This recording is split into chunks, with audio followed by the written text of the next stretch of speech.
Welcome back to KEEM Vlogs, and today we're going to be talking about the Xpro 3.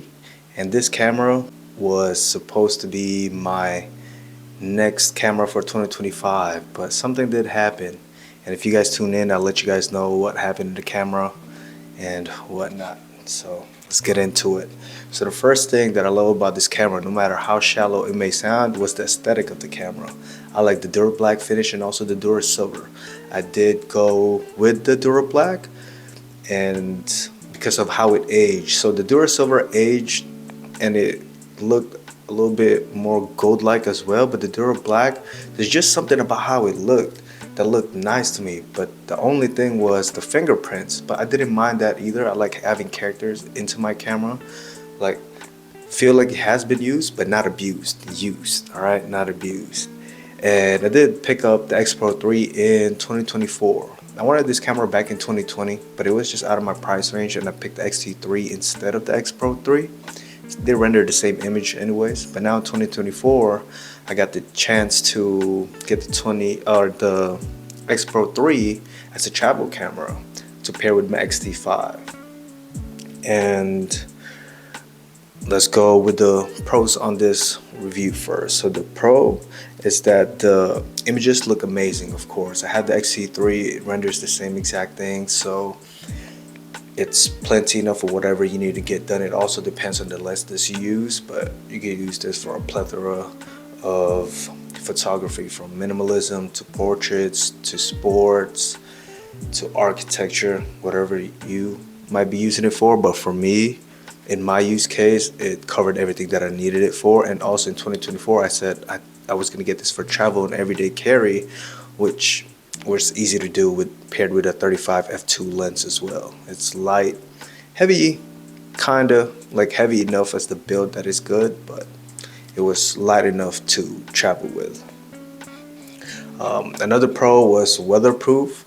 And I'm not really big into specs, as you know, whenever I do these reviews, but I do review the specs into the actual use case that I had it for, so that's why I bring up the weatherproof. So I went out to Flagstaff and it started snowing, so I was covered there. I had the 35 f2 with me, and it was perfect time so I could go out there and shoot. I feel comfortable using it out in the light snow. It wasn't like heavy snow or anything like that at all, but I see that as a plus. The back screen. So I know there's this big thing about the back screen with this. It's a pro and a con, but I'm gonna go over the pro first since we're on that list.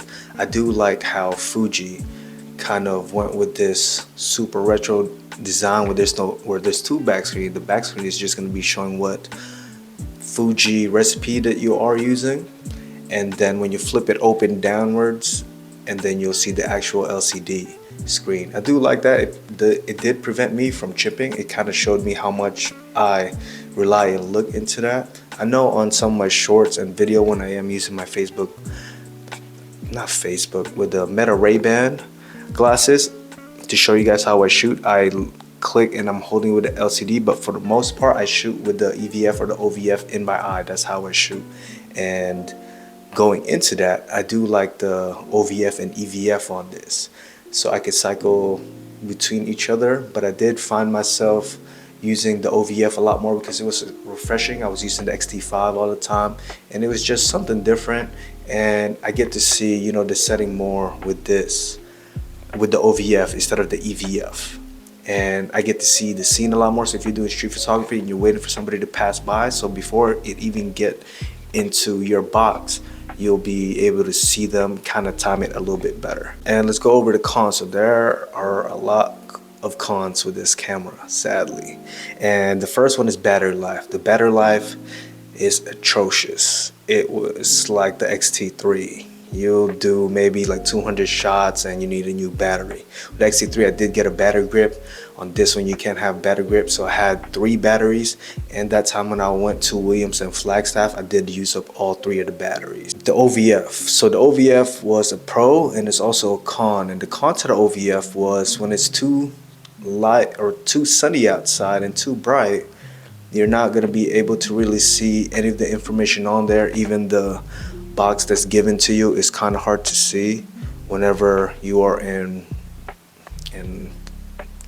sunny conditions. So very last con is I would be talking about in the end of this video, because I want to talk about my use case with the camera first, and that last one is the reason why I didn't keep the camera at all. So I'll leave that till the end of the video. So let's go over my use case for this camera. As I've already told you, it was going to be my travel and everyday camera, but I did also use this for product photography, a little bit of portrait as well during that time that I had it, and of course traveling. And I used this, so as you know, it has the dials on top, it has the shutter speed and also the ISO, but the ISO I left it on custom at C, and then I used the front dial as the ISO. So when you lift up the ring, it has that pressure for it to come down every single time you're switching it, and I didn't find that very useful. I like the new ones that they have now. When you lift it up, it stays up, but I did wish like it clicked, but it is what it is. But I did not like that you're always having to fight that pressure every time you're lifting it up.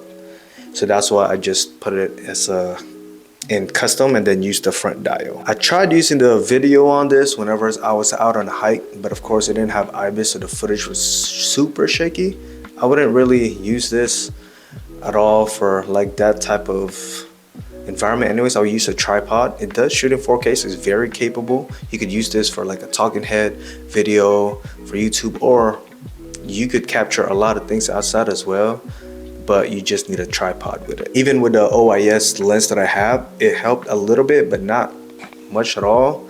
So the IBIS is definitely needed for the next Xpro 4 whenever they come out with that. And I do fully shoot in manual 90% of the time. So what I noticed is that when I'm clicking the shutter and also the ISO, it's pretty quick how is used, because the X-T5 I used both the top dials. So now I have the front, the back, and also just the shutter speed on top.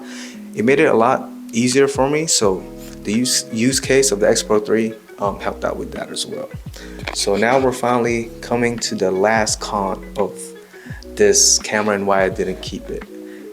So the infamous back display went out on me on the 28th day. So if you ever shopped at KEH before, they have a 21-day window that you could return the camera if you didn't like it, or if there's any defects or whatsoever with it. So with my pair, I intend on keeping it. I had nothing at all. I bought extra batteries for it. I was like, yeah, this is gonna be a great camera for me. I like it for what I use it for. And bam, on the 28th day, I turned on the camera.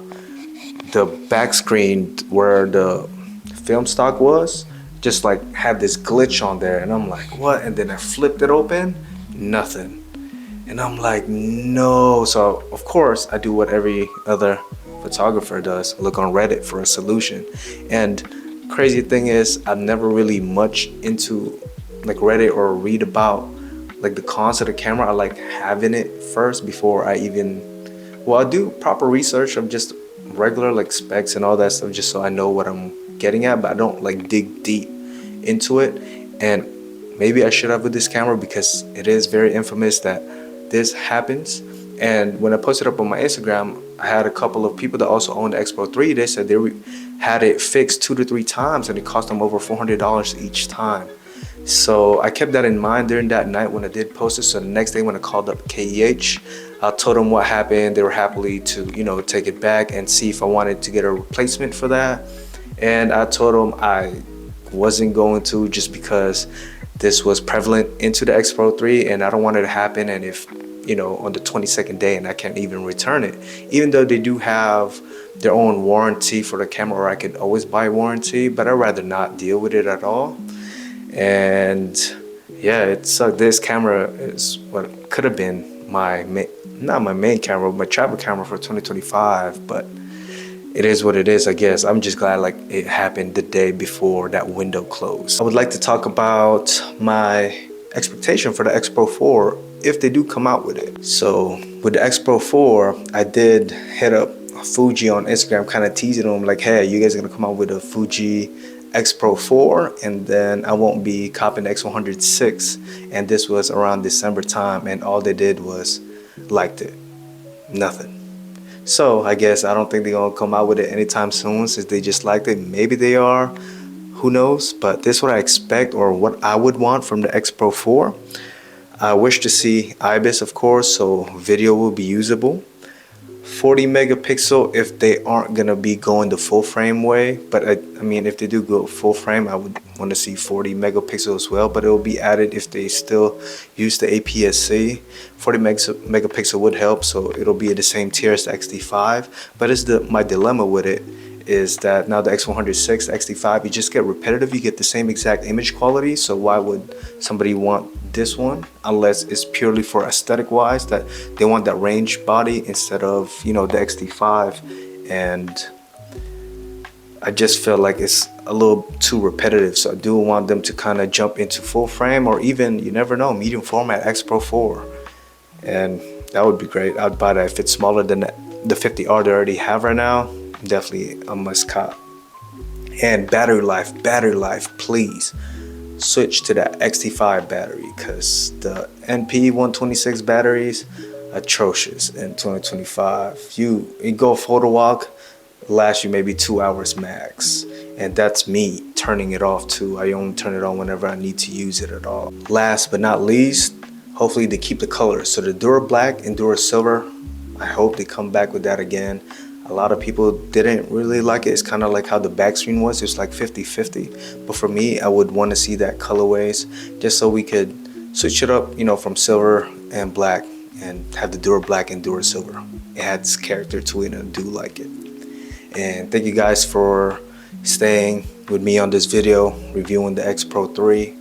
And like and subscribe. It'll help me out a lot.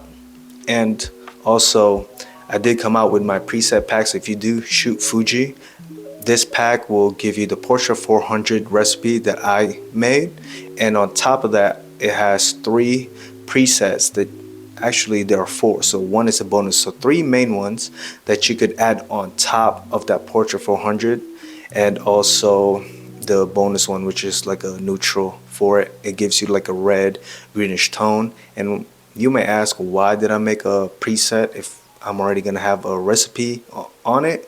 And that is because we are limited with the in camera, and the preset comes in, it's just like pushing the shadows, which the camera won't let us do that.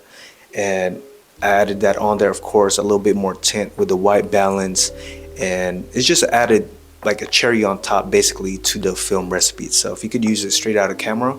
The preset, of course, makes it a little bit more filmic as well, and I do like it. So if you guys want to check it out, I have the link down below. It's on my Etsy, and I'll see you guys in the next episode.